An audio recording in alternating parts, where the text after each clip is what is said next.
impresas las iniciales griegas.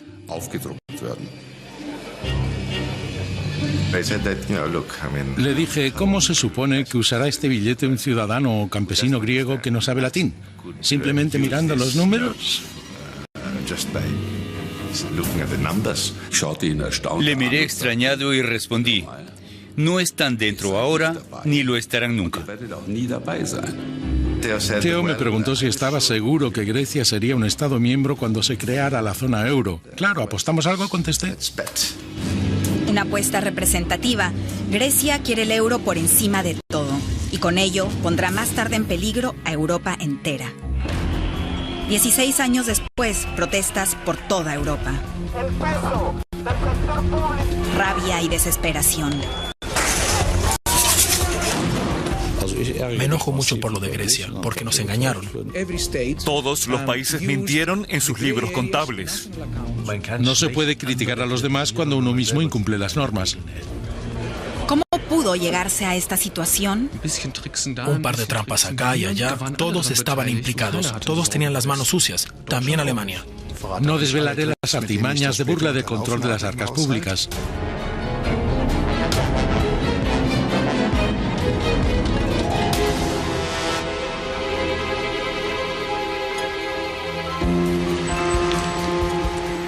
Tres años antes del euro se establecen normas claras. Todos los países que quieran entrar deben tener un déficit por debajo del 3%, una deuda que no supere el 60%. El canciller federal Helmut Kohl y su ministro de Finanzas exigen entonces que se respete la misma regla una vez creada la eurozona y quien la infrinja sea sancionado automáticamente. Pero la demanda es rechazada.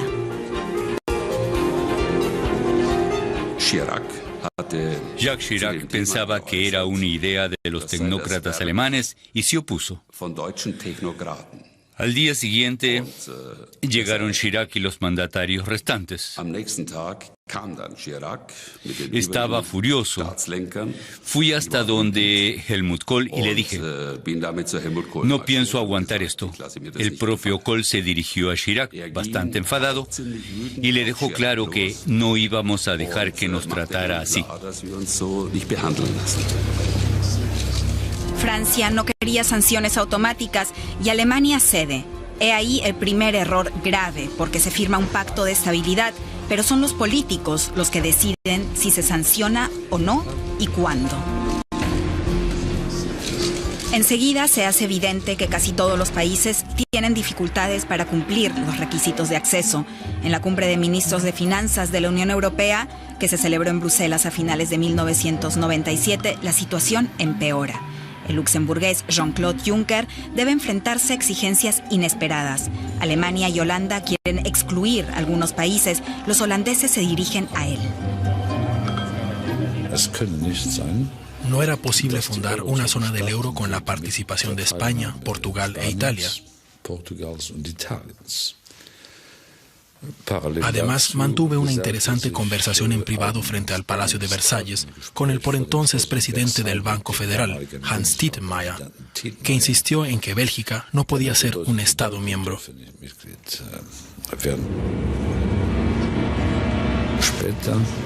Más tarde, los franceses argumentaron que si Italia no era miembro de la Unión Monetaria desde sus orígenes, ellos no participarían en el proyecto.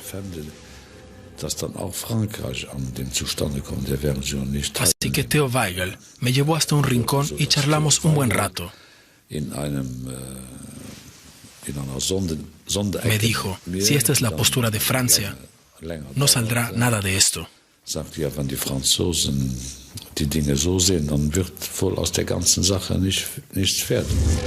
Chirac y Kohl están enfrentados.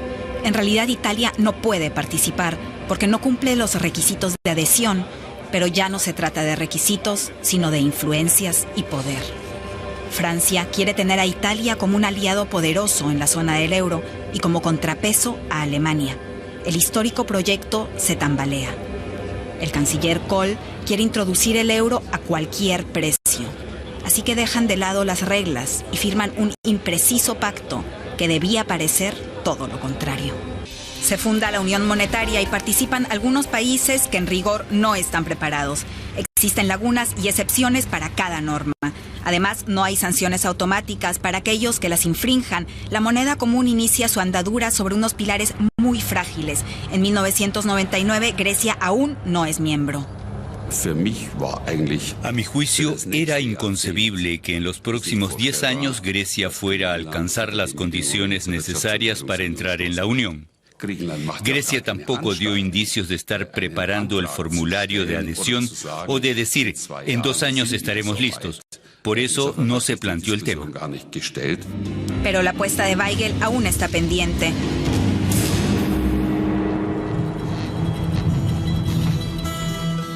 Y el ejecutivo heleno quiere la adhesión a toda costa. Creíamos firmemente en la integración de Europa porque pensábamos que con ella aumentaría la calidad de la burocracia griega, la economía del país se desarrollaría y mejoraría nuestro sector servicios. Todo ello significaría un impulso para Grecia. Y por encima de todo, queríamos ser parte de la eurozona para introducir así disciplina monetaria y fiscal en el país. Un error de conceptos, porque la zona del euro no es ningún gimnasio en el que uno se inscribe para ponerse en forma. Al contrario, para entrar hay que demostrar una buena condición. Por eso, el Ministerio Griego de Finanzas busca la forma de cumplir los requisitos de adhesión. Para ello hay que mejorar los datos presupuestarios. Grecia es el país de la Unión Europea con el mayor gasto militar. Una partida presupuestaria enorme que no se contabiliza en el presente, sino en el futuro. Cuando desempeñaba el cargo, la contabilidad funcionaba de la misma forma que hoy día. Al igual que en la mayoría de los países de la Unión Europea, el gasto en defensa no se contabilizaba hasta que no se recibía el armamento. Eso significa que cuando se hacía el pedido se podía ignorar el pago y no abonar la suma total hasta el momento de la entrega.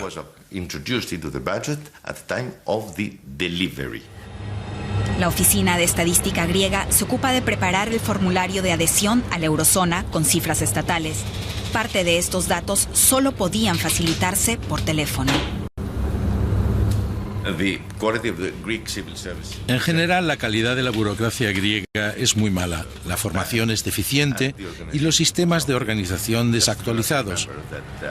Solo hay que recordar que hasta 1997 no existían dispositivos electrónicos en el Ministerio de Finanzas, todo se escribía a mano.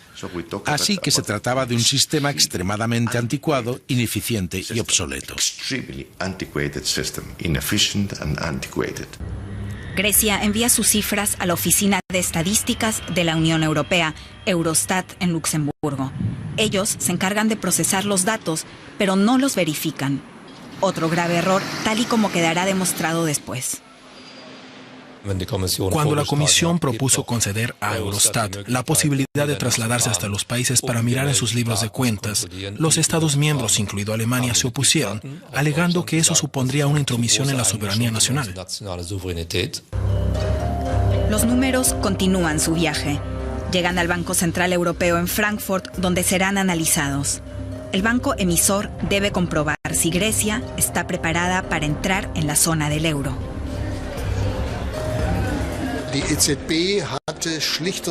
El BCE sencillamente tenía que actuar como perito, a partir de unos criterios previamente indicados. El resto le era indiferente.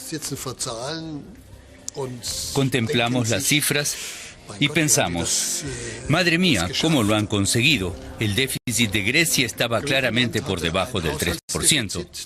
No pudimos saber a ciencia cierta en qué grado habían maquillado los datos. Solo nos lo imaginábamos a grandes rasgos. El Ministerio Alemán de Finanzas también recibió el informe del Banco Central Europeo sobre Grecia.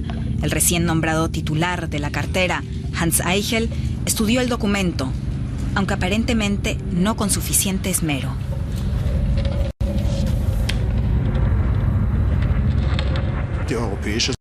En su informe, el Banco Central Europeo aseguraba que Grecia avanzaba en la dirección correcta y que podíamos admitirla. En este informe de Convergencia 2000 sobre Grecia no hay una sola frase que afirme que Grecia está lista y puede ser admitida. No la hay. Como cualquier informe, no arrojaba luz. Tampoco en este caso se pronunciaba claramente sobre Grecia. Pero la frase decisiva era que Grecia avanzaba en la dirección correcta, al igual que Italia y Bélgica, y que por ello los tres países podían ser admitidos. Ni rastro de dicha recomendación en el informe del Banco Central Europeo. Seguramente hubiera sido de agradecer que el por entonces gobierno federal redactara una petición oficial para que el Bundesbank emitiera un dictamen, pero no fue así. Por lo visto, el ministro de Finanzas, Hans Eichel, no tenía el menor interés en que el Banco Federal emitiera un dictamen. Así había sido convenido por Europa. Tampoco a ningún otro gobierno europeo se le ocurrió consultar a otro organismo, además de a las dos instituciones que debían dar el visto bueno, que eran el Banco Central Europeo y la Comisión Europea. En cualquier caso, me daba la sensación de que el Ejecutivo alemán estaba por entonces más interesado en minimizar el debate sobre los criterios para Grecia, en restarle en la medida de lo posible importancia para no centrar la atención pública sobre esa cuestión. Solo una persona se niega a seguir guardando silencio.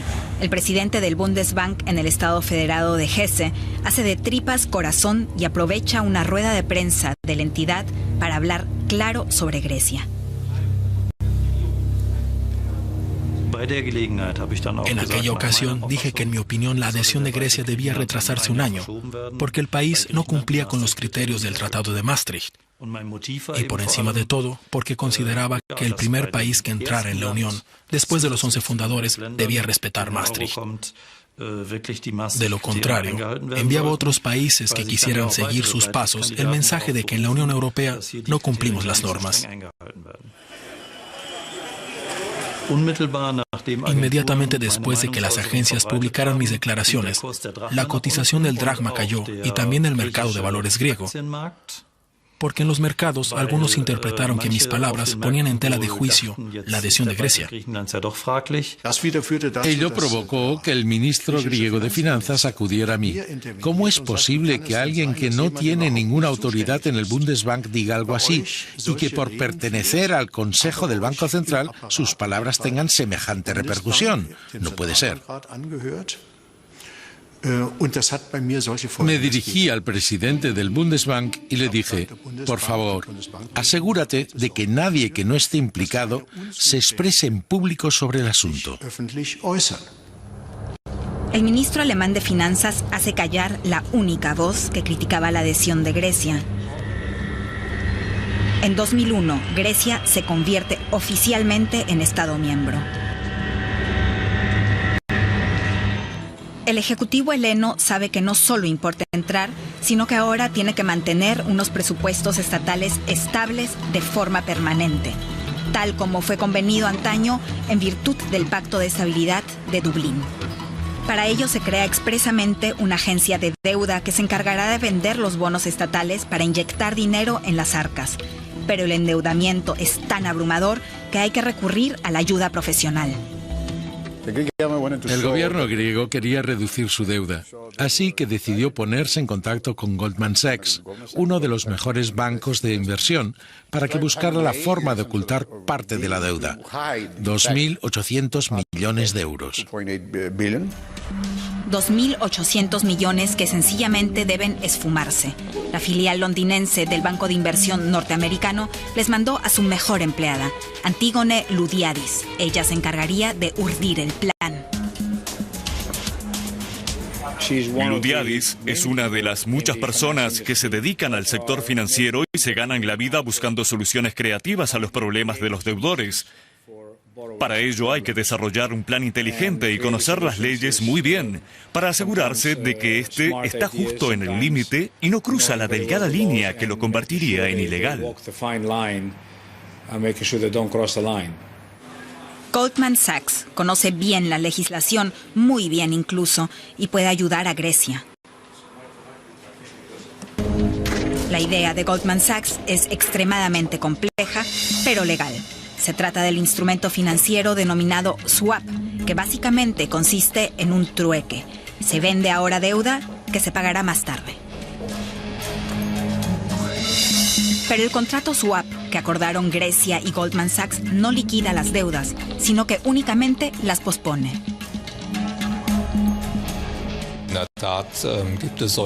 En la práctica existen los swap, que son legales y solo minimizan el déficit de forma transitoria, no permanente.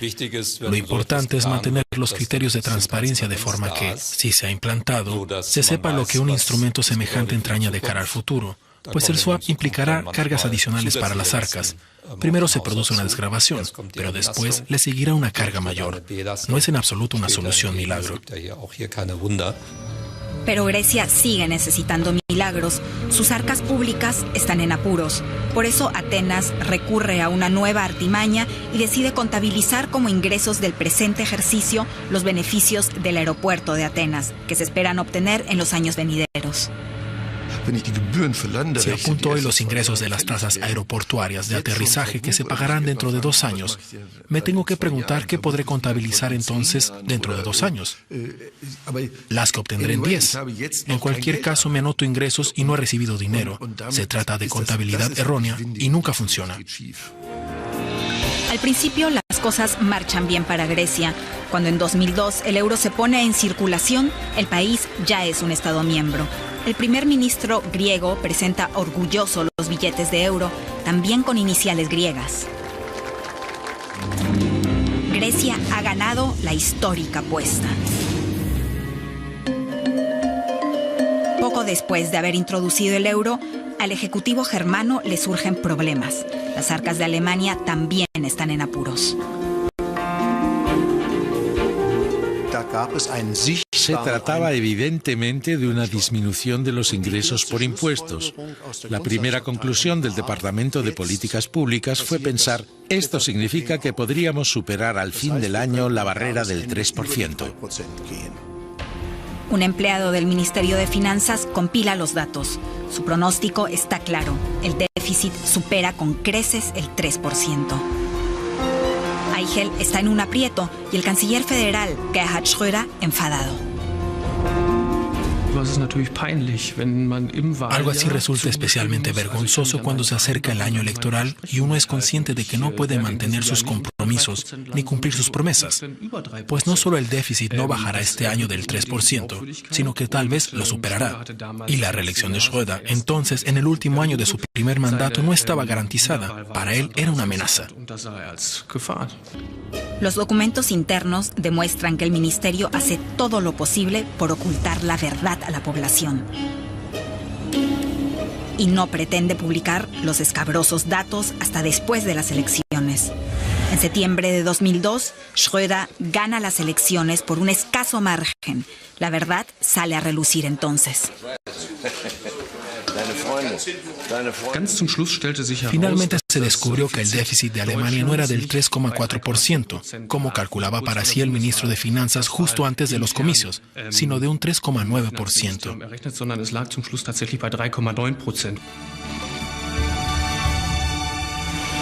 Durante estos meses, el ejecutivo heleno también lucha por sus presupuestos. Las deudas ejercen presión y pronto hay que volver a enviar datos a Bruselas. En la agencia de deuda se vuelve a recurrir a Goldman Sachs. Continúa el fraude. Estábamos ocultando alrededor de 2.800 millones en deuda, o mejor dicho, no tuvimos que publicarlos, porque de esconderlos habríamos contravenido las reglas de Eurostat. Por entonces era legal no difundirlo y pudimos escaquearnos. Después de 2008 hubo que publicarlo y Grecia no lo ha hecho. El asunto entraña un alto riesgo. Los intereses no están fijados, así que es una apuesta temeraria y que finalmente se escaparía de las manos. Tras cerrar el acuerdo, los tipos de interés se movieron en la dirección equivocada. se dispararon tan rápidamente como nuestras deudas se redujeron. Así es como el valor actualizado se estaba hinchando. Grecia intentó combatir el problema de la deuda al principio y al escoger esta forma asumió un riesgo enorme que se ha vuelto contra nosotros. Esta vez Atenas pierde la apuesta, una apuesta de intereses. Solo Goldman Sachs sale ganando al embolsarse, según datos aún por confirmar, $500 millones.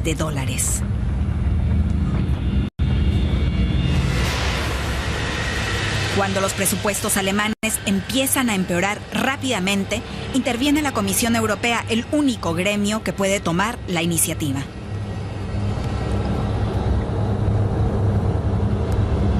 Los funcionarios de Bruselas quieren imponer sanciones millonarias a Alemania, tal y como prevé el código.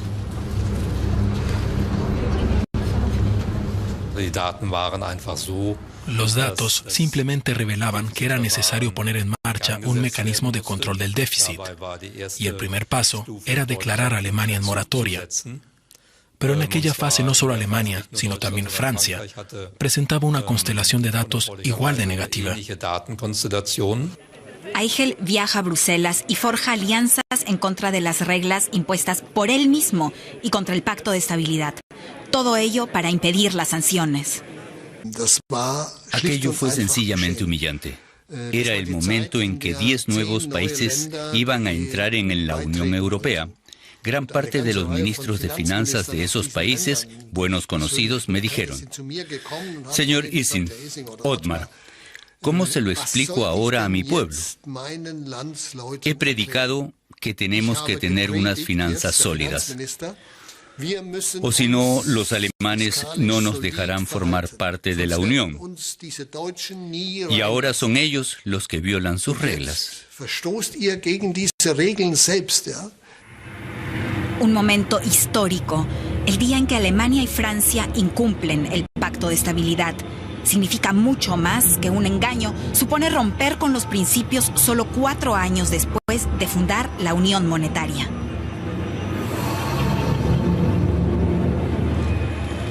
Desde el punto de vista alemán, la forma de actuar es correcta. Para Europa y el euro resulta una catástrofe.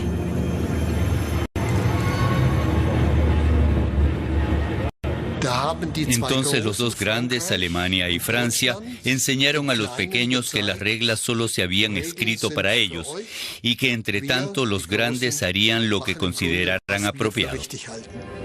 Las principales potencias europeas han tirado por la borda sus principios. El pecado original, ¿quién cumplirá ahora las reglas?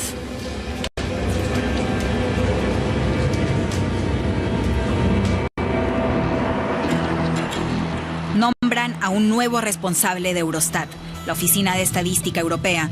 No le hace falta examinar las cifras de Grecia al detalle. 4 años después de su adhesión, algo no cuadra.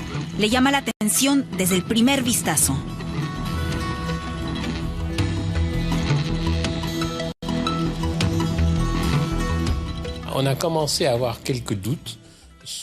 Empezamos a tener dudas acerca de algunos números. Entonces, les preguntamos y enviamos cuestionarios. Pero las respuestas que obtuvimos no hicieron sino suscitar más dudas. Así que pedí a mis funcionarios que consultaran a la Oficina de Estadística griega. Los inspectores de Eurostat vuelan a Atenas, aún no tienen las autorizaciones especiales requeridas, pero en Grecia acaba de producirse un cambio de poder en el gobierno y la Oficina de Estadística tiene una nueva cúpula directiva. Intercambian información y Eurostat queda perpleja ante las conclusiones.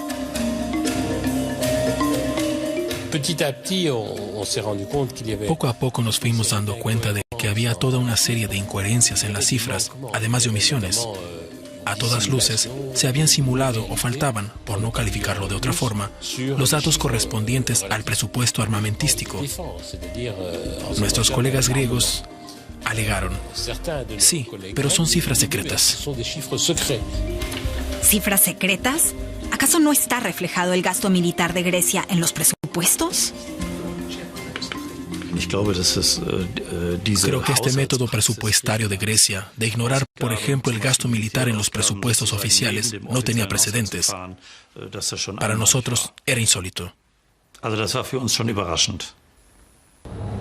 ¿Es posible que el Ministerio griego de Defensa hubiera ocultado por completo parte del presupuesto militar para engañar a la eurozona? Los actuales mandatarios responsabilizan al ejecutivo anterior de haber modificado los sistemas contables en el 2004, habiendo incluido sumas millonarias del pasado.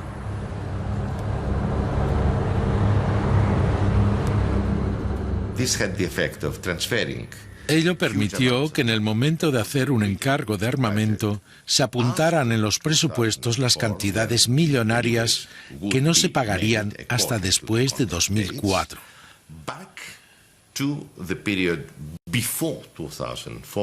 Ello infló los presupuestos de los años 1999 y 2000 con efecto retroactivo e hizo que pareciera que Grecia había mentido para entrar en la eurozona. Los criterios contables eran públicos, todo el mundo lo sabía, y estaban compilados en un volumen con cientos de páginas. Es igual que si cambiamos los métodos contables y de repente todas las empresas con déficit registran un superávit. Eso no ocurre. Los sistemas contables cambian a menudo, pero las manzanas seguirán siendo manzanas y las peras, peras. Los datos presupuestarios de Grecia tuvieron que ser modificados con carácter retroactivo. El país jamás debería haber entrado en la Unión Europea, pero eso no es todo. No nos hemos percatado hasta tarde de que no solo falsificaron las cifras, sino que además los datos presentados no fueron usados al azar. Lo terrible es que cuando todo esto se hizo público, tarde y de golpe, aumentó la desconfianza sobre los datos concretos. Recuperar esa confianza de nuevo es un proceso muy complejo. La desconfianza reina en Europa. Los líderes políticos se han engañado a sí mismos y entre ellos durante demasiado tiempo. Han sido engañados y estafados. Ahora un pacto fiscal debe salvar al euro con la ayuda de un freno a la deuda y sanciones automáticas. Ahora dominará en el sentido común la idea de que no se puede gastar más dinero del que se gana. Para eso, yo no necesito ningún pacto. Ya me lo enseñó mi madre. Supone un salto cualitativo hacia la cultura de la estabilidad en Europa, en todos los Estados miembros que han ratificado el pacto fiscal, que son 25 de un total de 27 países europeos. Y por eso creo que hemos dado otro gran paso, pero no tengo la esperanza de que en el futuro la gente siempre vaya a cumplir en todo momento las reglas establecidas.